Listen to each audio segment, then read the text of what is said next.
in this industry. Upon finishing this video, you should have a very good understanding of the following questions. Read through them quietly to yourself. As you are taking notes, make sure to pause this video in order to answer these questions. Now let's get on to the major market participants. It is important to know who the major market participants are in the Forex market because these market participants are what causes the currency prices to move. They are the ones who make the trade setups, and over 80% of the Forex market volume transactions are done by them.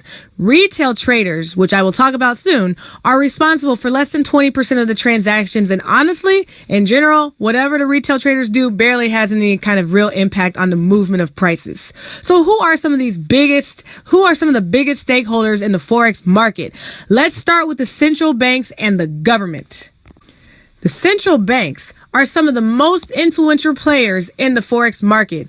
The central bank's monetary policy generally outlines the particular country's vision for growth, how they are tackling issues like inflation, deflation, and their position on interest rates.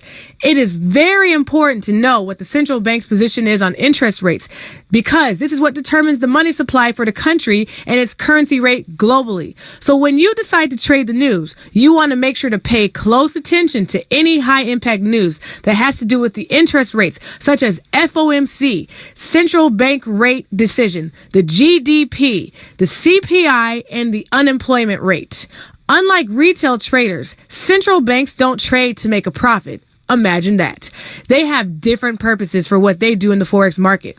For example, the Bank of Japan has to keep the value of the Japanese yen low because the Japanese economy is dependent on the export of Japanese products. And other countries won't want to order from Japan if their products are too expensive. So when the yen value goes up, the Japanese bank buys other countries' currencies against the yen in order to lower the yen's value.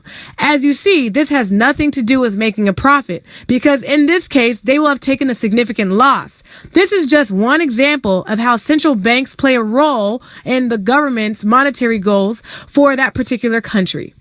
Another major player are banks and financial institutions. Banks are involved in foreign exchange transactions for many reasons, whether it's for business transactions or for personal use.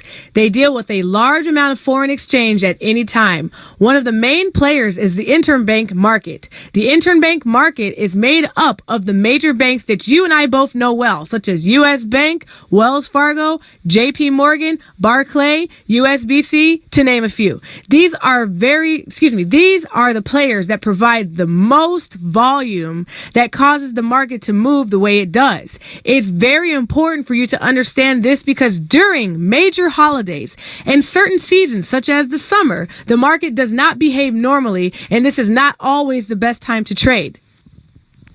This is because the interbank markets go on holiday vacation. With such major player out of the market, you will not see as many huge shifts and movements that cause the market to trend or keeps the momentum moving. As a result, this is the worst time to try and trade. In other words, when they go on vacation, you need to go on vacation as well. Use that time to dig deep into IML's educational tools, fine-tune your trading plan, backtest your strategies. Some of these major holidays, including Christmas, Thanksgiving, Easter, and New Year's. Really, basically any major bank holiday for that country's bank. If there's a major bank holiday in Japan, then don't trade the yen pairs for that day. If there's a major holiday in the UK, then don't trade any of the GBPs or the euro pairs for that day. Similarly, in the US, if there's a major holiday, then stay away from USD pairs. Another major market player are hedgers or hedge funds. Any major corporation or company will deal with hedgers. It is the hedger's job to protect the companies from major losses of money while doing foreign trade. For example, if a company wants to start a project that can take a few years to order some of the pieces now, they might be able to get those parts for one price. But in a year's time, that price may have risen if they need to order more parts later. It is the hedger's job to create a contract which will allow companies to purchase parts at an agreed upon price for later in order to save the money now over the long run.